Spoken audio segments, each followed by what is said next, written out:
Ladies and gentlemen, welcome back to the Thomas Rants YouTube channel.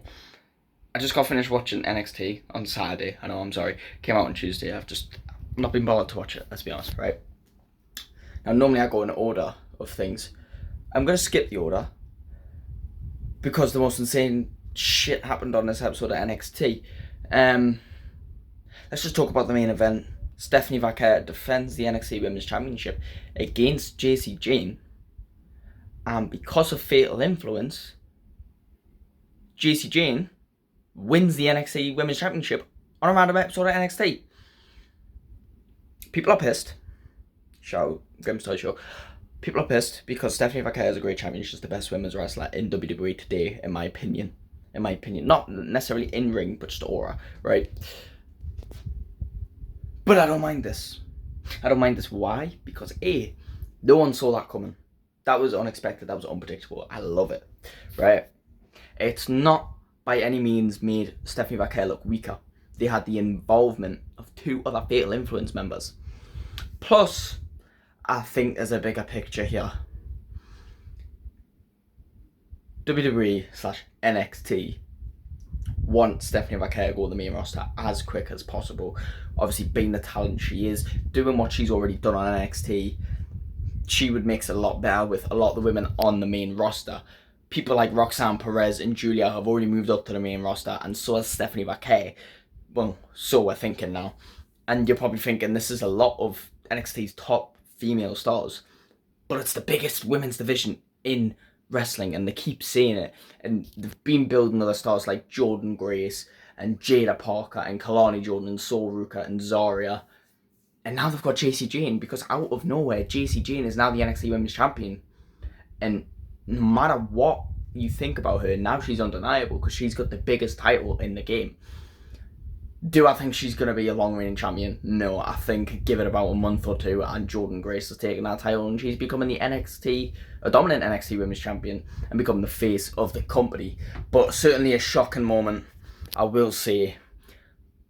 But I don't mind it. I love Stephanie as champion, and I've just swept me off my feet since I've started watching NXT. I thought, you know what, that is good. But I agree, main roster might be it. And if she's not going to the main roster and this was just putting the title on Jacy Jayne for an OMG moment, then what the fuck are we doing? What the fuck are we doing? Now, as for the NXT champion, Oba Femi. He today, after a match, called out, now what's his name? Troy, the winner of WWE LFG on the men's side, because at either it was last week or at Battleground, he disrespected Oba Femi. He had a bit of a look at him, he gave him a bit of attitude, and tonight he made his debut match against some random superstar that they put them in the ring with. And Oba Femi was there after the match to congratulate him, but also to give him a warning. So obviously they're going to put this new Troy, is it Troy or it's either Travis something or something Troy. Travis, that doesn't matter. They're going to put him in a feud with Oba Femi. Here's my problem. Oba Femi's just come off the most random feud with Miles Bourne, who was a tag team wrestler. Now we're having a winner of LFG, first time being in NXT/WWE, and he's already feuding with the NXT champion. I think WWE or NXT are struggling for main story male stars. I mean, they can't do anything else with Trick Williams for the NXT title. That's why he feuded with Joe Hendry and took the TNA World Champion, and now he's going to TNA. I believe they should have done some more with Javon in the NXT title. Ricky Saints and Ethan Page are in the North American title picture, so they need more main story stars. And the problem is, main event, should I say. They're picking all these young stars for Oba Femi to be on, which is good. Give the young stars some limelight, Show what a dominant champion Oba Femi is, But it's interesting. You'd think they'd do that with the North American title picture, but they're doing it with the NXT title picture, which I find interesting. Regardless, let's talk about the rest of the show. We did not see NXT Tag Team Champions Hank and Tank, but we did get a cutscene from Yoshiki Inamura and Josh Briggs, who were talking about going after the tag team titles, but first they're going to go after Culling, end what they've got with the Culling, and then go after the tag titles. I think Yoshiki and Josh Briggs would be a great tag team champs.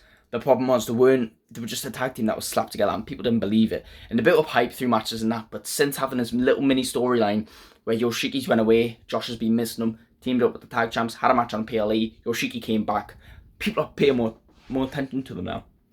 They're probably going to go through a bit of a feud with the Culling, go through a few more tag teams, and I believe they're the next team to take the tag titles, or, you know, because they have this friendship with Hank and Tank right now. But that's going to go out the window, and we're going to have a good storyline there, I feel like. But I see the seeds, you know, they needed to put some respect on Yoshiki and Josh Briggs' name, and I feel like they've finally done that, which I love. And speaking of Trick Williams before, obviously won the TNA World Championship off of Joe Hendry at Battleground in a shocking moment that we all saw coming. He came out and he said, screw the NXT audience. They were the ones waving their hands to Average Joe, obviously referencing Joe Hendry. And now that I'm champion, they're all singing Whoop That Trick again. Nah, I'm going to TNA. I'm going to dominate TNA because my time here at NXT is done and people don't deserve me. This is exactly what I said was going to happen. I said Trick is done with with NXT. He's either moving up to the main roster or going to TNA. And by winning the TNA title, he's going to TNA, building himself more of a resume before he hits the main roster.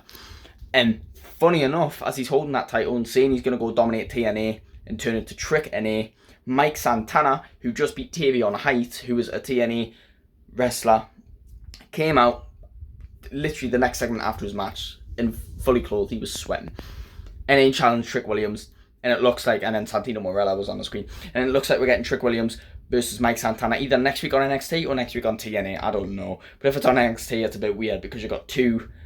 Well, you got a TNA star fighting the TNA World Championship for the TNA World Championship on NXT. After the TNA World Champion said he's leaving NXT and going to TNA, it would be a bit weird that they do that. I think they should probably do it on TNA because, think about it, you've got an NXT superstar become TNA World Champion. TNA wrestler calls out that new champion, says they're going to fight. This would be the perfect opportunity for them to fight on TNA, for the NXT fans who aren't TNA fans to go over to TNA and watch. You'd think they'd do that, but each to their own, let them do what they want to do, innit, right? There was a few little non-title things. For example, when Tatum Paxley's been feeling alone and going all batshit crazy because Gigi Dolan and Shotzi have both been fired, and then Thea Hale tried to comfort her, and then last week Jada Parker wiped out Thea Hale and attacked Tatum Paxley. She had a match with Tatum Paxley, beat Tatum Paxley after distracting her with one of Tatum's dolls that she has now because she's going insane, but it's a storyline to be built. After Jada wins, we had Thea come out and attack Jada and be like, yo, what's up? You want to attack me, bitch? I'll attack you. So that's a little mini feud we're going to get because, you know, trying to build Jada as a dominant wrestler, and I think they're doing a pretty good job so far. And while Tatum was having a little freak out backstage, the Culling was there watching, and you know, the Culling picked up the girl from the D'Angelo family, and picking up Tatum Paxley would be a good idea because the Culling, you know, Sean Spears has went on to say how Brooks Jensen and Nico Vance were sort of lost in themselves, and by joining the Culling, joining Sean Spears, they've kind of found themselves a bit more. So I think taking advantage of Tatum Paxley in the state that she's in would make great storyline sense, and it would do great for her career because her being a single superstar after just losing her tag team partners, while it might run for a month or two, we know what WWE's like. Putting her in a faction is way more sustainable for her. Then we had Miles Bourne backstage with Charlie Dempsey. Obviously, Charlie Dempsey went up to the pair of them, said, Tavion, you just lost to Mike Santana. Miles, you lost over for me. You both took your shots at being single superstars and you failed. You should just go back to being tag team wrestlers and I'll be the single superstar. Miles says, just because I lost to Oba, don't mean I'm done. I showed what I'm worth. And how about you put your money where your mouth is and we have a good friendly battle to see if you really are that good compared to me. you know, and prove that I'm best. And they're going to have a friendly fight. I agree with this. WWE should do this more, because they think that because people are friends, they can't have matches. Like, no, like, I feel like tag team partners can have wrestling matches, because at the end of the day, it's meant to be competitive, isn't it? Even if it's even if it's like, you know, not technically a sport, in kayfabe it's a sport, you know what I mean? So they should be able to wrestle each other, and so I like this. And I feel like eventually they're all going to go their separate ways. Charlie, like, Miles and Davion are going to kick out Charlie, and they're just going to be two single superstars who are probably still going to be friends. But I like this. As for the NXT North American Championship division, not heard much from Sol Ruka, but we did have Ricky Sainz defending the NXT North American Championship against Ethan Page. And halfway through the match, Ethan Page gave him a twist of fate on a chair leg, so he was basically choking. And then an Eagle's Edge, and 10 minutes later, Ethan Page is your new NXT North American Champion. The first, I believe, Canadian to win both the NXT and North American Championship. Not that it matters, but, you know. Yeah, I don't mind this move, you know. Ricky Sainz won it early, and he won the first match against Ethan Page. I believe it's right. Ethan Page wins the next one. And I feel like Ethan Page is probably a better champion character-wise over Ricky Sainz. But immediately, he came out later in a suit in the same show to celebrate his victory. Just like Mike Santana came out in the same show. I felt like they didn't have a lot booked for this show. And Javon Evans came out and called him out and said, you know what, Worlds Collide, you're defending that against me. And Ethan Page said, hell no. And then he brought out a TNA luchador who called out Ethan Page.